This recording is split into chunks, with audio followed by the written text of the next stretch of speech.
Namaste, future civil servants. Welcome to today's comprehensive daily current affairs session designed specifically for your UPSC preparation. As we navigate through the complex landscape of current events, we'll be discussing key topics that have significant implications for your exams. From the recent controversy surrounding the Delhi BJP government's monthly allowance for women to the crucial SCO summit where Rajnath Singh emphasized the need for uniform standards in combating terrorism, we'll delve into the details. Additionally, we'll explore the NIA's investigation into the recovery of crude bombs in West Bengal, the significance of Chandrababu Naidu's announcement of Google's AI data center, and the potential benefits of India and New Zealand's dual degree initiative.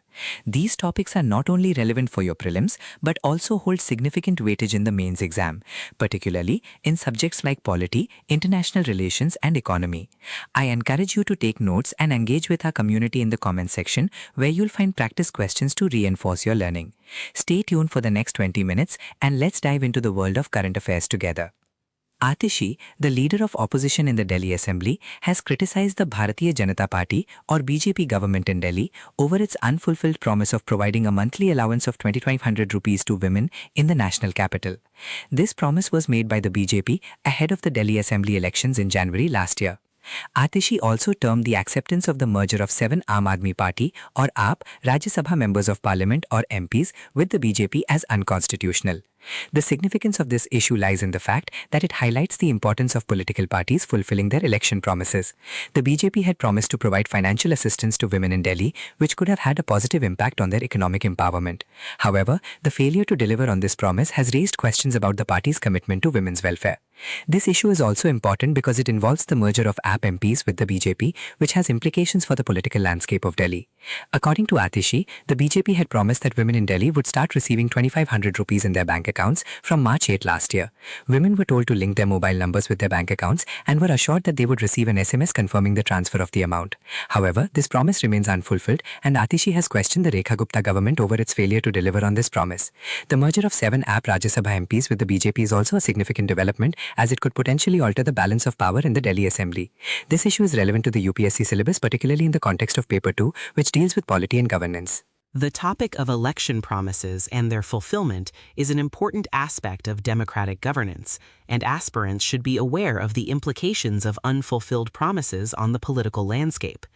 In the context of prelims, aspirants should note that the BJP's promise of 2,500 rupees per month to women in Delhi is a significant statistic, and they should be able to recall this figure in the event of a related question. For mains, aspirants can analyze the impact of unfulfilled election promises on the credibility of political parties and the implications for democratic governance. The issue of unfulfilled election promises has significant implications for various stakeholders, including women in Delhi who were expecting financial assistance. The failure to deliver on this. In other news, the National Investigation Agency, or NIA, has registered a case to probe the recovery of 79 crude bombs in pole-bound West Bengal. This development is significant given the sensitive timing, with the state being on the cusp of elections. The recovery of such a large number of crude bombs raises serious concerns about the potential for violence and disruption of the electoral process. The importance of this event cannot be overstated, as it comes at a time when the state is gearing up for elections. The Union Home Ministry's directive to the NIA to take up the case underscores the gravity of the situation. The NIA's involvement is crucial, as it is empowered to investigate cases related to terrorism and other national security threats. This move is a testament to the center's commitment to ensuring the integrity of the electoral process and maintaining law and order in the state. On Sunday, April 26, 2026, the NIA registered the case, following the directive from the Union Home Ministry. The recovery of 79 crude bombs is a disturbing trend, and the NIA will investigate the matter to uncover the individuals or organizations behind this. The NIA's probe will focus on identifying the perpetrators and their motives, as well as uncovering any potential links to terrorist organizations or other criminal networks. For UPSC aspirants, this development is relevant to the internal security paper in the general study syllabus. The topic of terrorism and national security is a critical component of this paper, and aspirants should be aware of the NIA's role in investigating such cases. The prelims angle could include questions on the NIA's mandate, its powers under the National Investigation Agency Act 2008, and its role in investigating terror-related cases. In the mains exam, aspirants could be asked to analyze the implications of such developments on the electoral process and the measures that can be taken to prevent such incidents. The recovery of crude bombs in pole-bound West Bengal has significant implications for the state's law and order situation. The potential for violence and disruption of the electoral process is high, and the NIA's investigation will be crucial in uncovering the truth behind this development. Various stakeholders, including the state government, the Election Commission of India, and the Centre, will be watching the situation closely. The ECI, in particular, will be concerned about the potential impact on the free and fair conduct of elections. The Government of India's role in this matter. Now let's turn our attention to the Shanghai Cooperation Organization, or SCO, summit recently witnessed a significant statement from India's Defense Minister, Rajnath Singh, where he emphasized the need to combat terrorism without any double standards. This statement holds great importance in the current geopolitical scenario, especially considering the historical context of terrorism and its impact on global security. The issue of terrorism has been a persistent challenge for India, with its neighboring country Pakistan often being accused of supporting various terror groups. This has led to numerous instances of cross-border terrorism, affecting not only India but also the overall stability of the region. The Defense Minister's statement at the SCO summit in Bishkek on April 28, 2026, highlighted India's firm resolve to tackle terrorism, as demonstrated during Operation Sindoor. This operation showcases India's commitment to taking decisive action against terror epicenters, which are no longer considered immune to punishment. The SCO, comprising 8 member states, including India, China, and Pakistan, aims to promote regional cooperation and stability. However, the issue of terrorism remains a critical challenge for the organization, with member states having differing views on the matter. For UPSC aspirants, this topic is relevant to the international relations section of the syllabus, particularly in the context of regional organizations and their role in promoting global security. The topic may be covered in both the prelims and mains examinations, with potential questions focusing on the SCO, its objectives, and India's role within the organization. Aspirants should be aware of the key details, including the date and location of the SCO summit, the statement made by the Defense Minister, and the context of Operation Sindoor. The impact of this statement on India and the region is multifaceted. On one hand, it reinforces India's commitment to combating terrorism, which is a critical national security concern. On the other hand, it may lead to increased tensions with Pakistan, which has consistently denied allegations of supporting terror groups. The statement also underscores the importance of regional cooperation in addressing the challenge of terrorism, which requires a collective effort from all stakeholders. The Government of India has been actively engaged in promoting regional cooperation through various initiatives, including the SCO.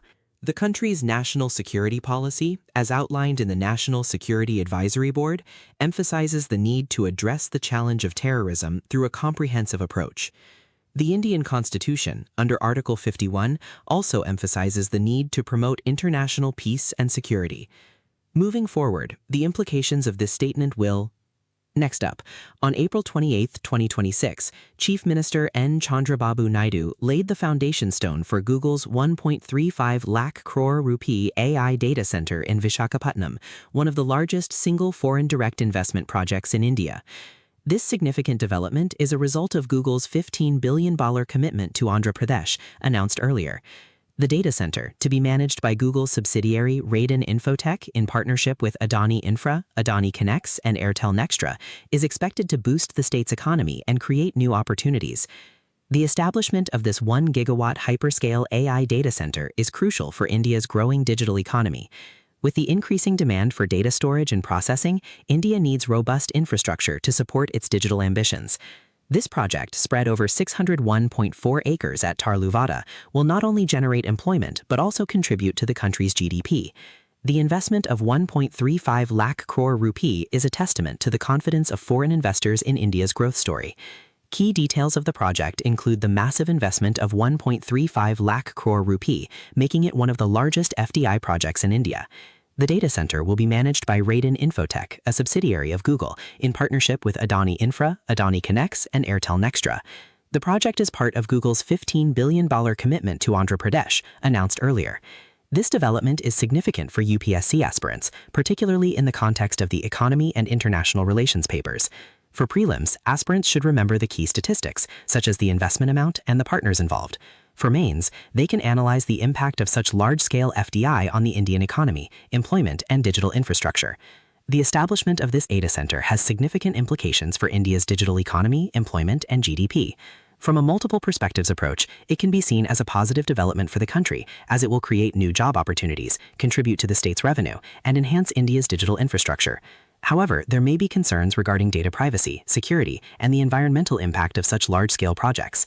The government's role in facilitating such investments is crucial, and policies like the National Digital Communications Policy 2018 and the Data Protection Bill 2020 will play a significant role in shaping the future of India's digital economy.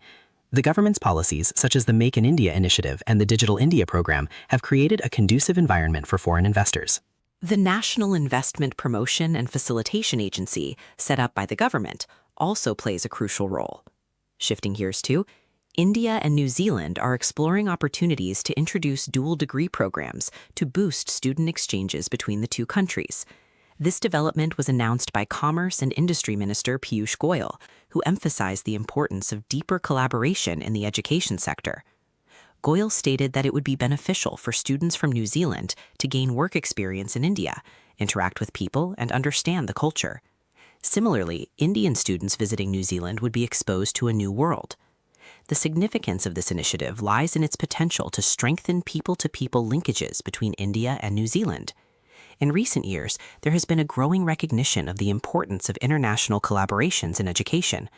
This is reflected in the increasing number of Indian students pursuing higher education abroad, with many countries, including New Zealand, emerging as popular destinations.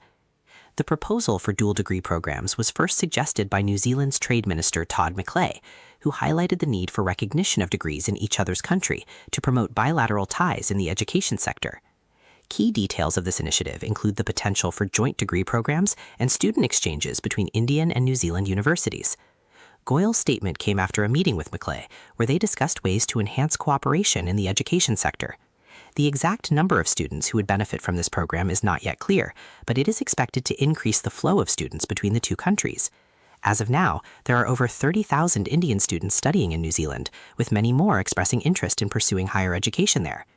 For UPSC aspirants, this development is relevant to the international relations and education sectors, which are important topics in the GS Paper 2 and GS Paper 3 of the mains examination. The initiative also has implications for the Indian economy, as it could lead to increased people-to-people exchanges and potentially boost trade and investment between the two countries. In the prelims exam, questions related to international collaborations in education, such as the Fulbright program or the Commonwealth Scholarship, may be asked. Aspirants should also be aware of important statistics, such as the number of Indian students studying abroad and the countries that are popular destinations for higher education. The impact of this initiative on India would be multifaceted. On one hand, it would provide Indian students with access to quality education and international exposure, which could enhance their employability and career prospects. Also making headlines today, the Election Commission of India, also known as the ECI, has announced that seizures of illicit inducements in West Bengal have surpassed 510 crore rupees ahead of the second and final phase of assembly polls in the state. This significant development highlights the ongoing efforts to ensure free and fair elections in India. The importance of this news cannot be overstated, as it underscores the persistent issue of electoral malpractices in India. The country has a long history of electoral reforms, with the Representation of the People Act 1951 being a cornerstone legislation. The Act aims to regulate electoral processes and prevent corrupt practices. However, despite these efforts, instances of illicit inducements such as cash in kind continue to plague Indian elections. According to senior officials, the latest recoveries in West Bengal are higher than the 339 crore rupees seized during the 2021 assembly election and also exceed the recoveries made in the state during the 2024 Lok Sabha polls. These statistics are crucial as they indicate a rising trend in electoral malpractices. The Election Commission, led by Chief Election Commissioner, has been proactive in addressing these issues with the help of state authorities and law enforcement agencies. For UPSC aspirants, this news is relevant to the polity and governance caper, particularly in the context of electoral reforms and the role of the Election Commission. In prelims, questions may be asked about the powers and functions of the ECI, as well as key legislation like the Representation of the People Act. In mains, aspirants may be required to analyze the impact of electoral malpractices on Indian democracy and the measures taken by the government to address these issues. The seizures of illicit inducements in West Bengal have significant implications for India's democratic process. On one hand, they highlight the vulnerabilities of the electoral system, which can be exploited by unscrupulous elements. On the other hand, they demonstrate the commitment of the Election Commission and state authorities to ensuring free and fair elections. From a stakeholder perspective, the seizures may be seen as a positive development by those who advocate for clean elections, but may also be perceived as a challenge by political parties and candidates who rely on such practices. The government's role in addressing electoral malpractices is critical, and and various policies and schemes have been implemented to this end. For instance, the ECI has introduced measures such as voter verification and surveillance to prevent electoral fraud. Additionally, the Supreme Court in today's session, we covered 6 key stories, including the AAP's criticism of the Delhi BJP government, NIA's investigation into crude bombs in West Bengal, and the SEO summit's focus on combating terrorism. We also discussed Chandrababu Naidu's inauguration of Google's AI data center and India's exploration of dual degrees with New Zealand. Key points to remember include the significance of women's empowerment initiatives, the importance of a unified approach to counterterrorism, and the potential benefits of international collaborations in education and technology. Don't forget to download the PDF notes available in the description and practice related previous year questions to reinforce your understanding. Stay committed to your preparation journey and keep working towards your goals. Thank you for watching, and please subscribe for daily updates. We wish you all the best in your UPSC preparation and look forward to supporting you every step of the way.